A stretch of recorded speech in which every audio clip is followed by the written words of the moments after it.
பிருத்திவிக்குட்டிக்கு gold and cough அதிகமாக இருந்துச்சுன்னு hospital கூப்பிட்டு போயிருந்தோம். அங்கே டாக்டர்ஸ் செக் பண்ணிவிட்டு வீசிங் 2 சைடுமே இருக்குதுன்னு சொல்லிவிட்டு அட்மிஷன் போட சொல்லிட்டாங்க. நாங்களும் பாப்பாவை அட்மிட் பண்ணிட்டோம். அட்மிட் பண்ணதும் 4 hours ஒன்ஸ் 6 hours ஒன்ஸ் இந்த மாதிரி நெப்லைசர் வைக்க சொல்லியிருந்தாங்க பாப்பாவுக்கு.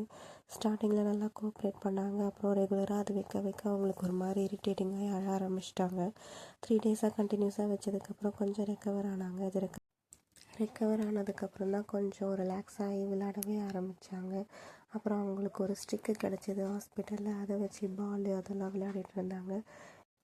இது மார்கழி மந்த்னால பனி ஓவராக இருக்குது. ஸோ நீங்களும் உங்கள் வீட்டு குழந்தைங்கள ரொம்ப சேஃபாக பார்த்துக்கோங்க.